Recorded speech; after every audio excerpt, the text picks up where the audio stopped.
नमस्कार। आज हम ईरान इजराइल संघर्ष के बाद जो एक नाटकीय युद्ध विराम हुआ है उस पर और उसके पीछे की जटिलताओं पर बात कर रहे हैं। जी 12 दिन का वो जो तनाव था उसके बाद डोनाल्ड ट्रंप ने अचानक ऐलान तो कर दिया युद्ध विराम का। हाँ, ऐलान तो हुआ, लेकिन जमीनी हकीकत कुछ और ही लग रही है। जो सूत्र हमारे पास हैं वो काफी विरोधाभासी दावे और पर्दे के पीछे की खींचतान दिखा रहे हैं। बिल्कुल उलझी हुई तस्वीर है काफी। हाँ, एक तरफ तो कहा जा रहा है कि ट्रंप पूरा श्रेय लेना चाहते हैं, शायद नोबेल शांति पुरस्कार तक सोच रहे हों, और दूसरी तरफ ईरान कह रहा है कि ट्रंप ने तो बातचीत के लिए भीख मांगी थी। हाँ, ये भी दावा आया है। तो आज हमारा मिशन यही है कि इन अलग अलग बयानों के पीछे क्या है, इसकी गहराई में जाएं, जो मुख्य घटनाएं हुई उनका विश्लेषण करें और समझें कि ये जो तथाकथित शांति है इसका मध्य पूर्व और दुनिया की राजनीति पर असल में क्या असर पड़ेगा। जी चलिए देखते हैं। चलिए इसको थोड़ा खोलते हैं। यहाँ सबसे दिलचस्प बात तो मुझे ये लगी कि ट्रंप की घोषणा के फौरन बाद भी दोनों तरफ से कार्रवाइयां रुकी नहीं थीं। अच्छा।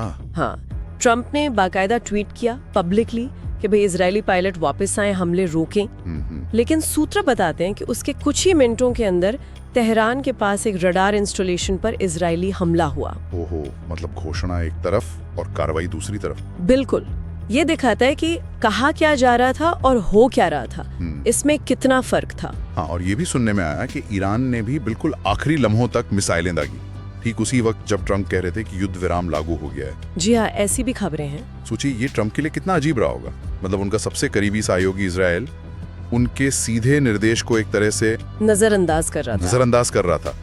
ये वाकई अमेरिका इजराइल के जो रिश्ते हैं उन पर सवाल खड़े करता है। बिल्कुल, और ये वो पुरानी बहस छेड़ देता है कि कौन किसको ज्यादा प्रभावित करता है। क्या अमेरिका इजराइल को चलाता है या इजराइल का दबदबा है अमेरिकी नीतियों पर। सूत्र तो यही इशारा कर रहे हैं कि इस मामले में इजराइल ने अपनी कार्रवाई जारी रखी ट्रंप के कहने के बावजूद। ये सिर्फ बात ना मानना नहीं बल्कि एक तरह से अपनी आजादी दिखाना भी था। सही कहा। और फिर युद्ध विराम के बाद वो जो जीत के दावों का सिलसिला शुरू हुआ। हाँ, वो तो होना ही था। इजराइल कह रहा है कि उनका ऑपरेशन राइजिंग लायन सफल रहा, ईरान के परमाणु और मिसाइल प्रोग्राम को बहुत नुकसान पहुंचाया, लक्ष्य पूरे हो गए। और दूसरी तरफ ईरान का दावा है कि उन्होंने दुश्मन को ऐसा मुंहतोड़ जवाब दिया है कि वो भूलेंगे नहीं, सबक सिखा दिया है। देखें, ये दोनों तरफ से अपनी अपनी जनता के सामने चेहरा बचाने की कोशिश है। ये ऐसे संघर्षों के बाद होता ही है। सही है। लेकिन बड़ा सवाल ये है कि क्या वाकई जमीन पर हकीकत इन दावों जैसी है?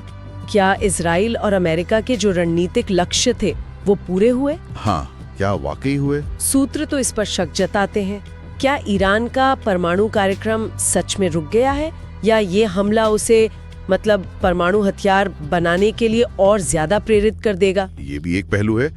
और इस पूरे संघर्ष ने इजराइल की वो जो अजय वाली छवि है उसको भी कहीं ना कहीं धक्का तो पहुंचाया है। बिल्कुल। आयरन डोम वगैरह के बावजूद ईरानी मिसाइलों और ड्रोनों ने कुछ नुकसान तो किया। सूत्रों का विश्लेषण ये भी बताता है कि ईरान ने अकेले जिस तरह इजराइल को चुनौती दी उससे ये भी साफ हुआ कि इजराइल को आखिर में अमेरिकी मदद पर निर्भर रहना पड़ा। सही कहा। अब इस पूरी समीकरण में एक और महत्वपूर्ण खिलाड़ी को देखना होगा, चीन। हाँ, चीन की भूमिका। सूत्र बता रहे हैं कि अमेरिका अब चीन से मदद मांग रहा है स्ट्रेट ऑफ हॉर्मुज को खुला रखने के लिए। अच्छा। जी हाँ, जो कि वैश्विक तेल व्यापार के लिए बहुत जरूरी रास्ता है।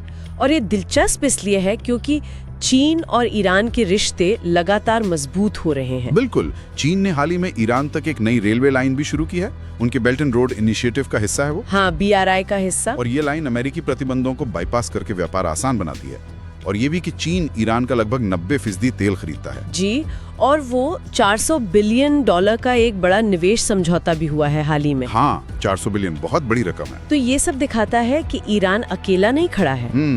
ये स्थिति साफ करती है कि अमेरिका का सामना सिर्फ ईरान से नहीं है बल्कि उसके पीछे जो चीन की आर्थिक और रणनीतिक ताकत है उससे भी है। सही। शायद अमेरिकी प्रशासन को भी अब ये एहसास हो रहा है कि वो एक तरह से चीन के बढ़ते प्रभाव से जूझ रहे हैं। हाँ, परोक्ष रूप से। जी, ये पूरी भू राजनीतिक शतरंज की बिसात को और भी ज्यादा पेचीदा बना देता है। तो कुल मिला के देखें तो ये एक ऐसा युद्ध विराम है जो बहुत नाजुक है।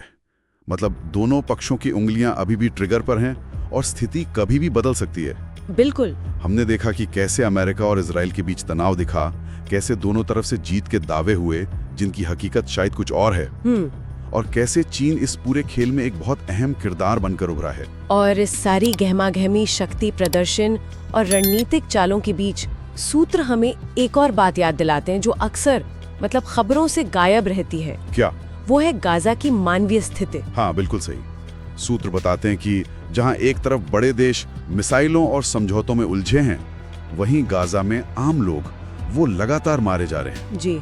उनकी बुनियादी जरूरतें पूरी नहीं हो पा रही हैं, उनकी आवाज कोई नहीं सुन रहा, यहाँ तक कि राशन की कतार में खड़े लोगों पर हमले की खबरें भी आईं। बहुत दुखद है। ये सोचने पे मजबूर करता है कि क्या वैश्विक शक्तियों की प्राथमिकताएं सही जगह पर हैं? जब एक पूरा क्षेत्र इतनी बड़े मानवीय संकट से जूझ रहा है और उस पर किसी का ध्यान ही नहीं जा रहा। ये वाकई एक ऐसा सवाल है जिस पर हम सभी को सोचना चाहिए। तो दोस्तों, अगर आपको हमारी वीडियो पसंद आई हो तो प्लीज इस वीडियो को लाइक करें और इसे अपने दोस्तों और परिवारजनों के साथ शेयर करें ताकि वो भी इससे रूबरू हो सके और उन्हें भी सच्चाई का पता लग सके। धन्यवाद।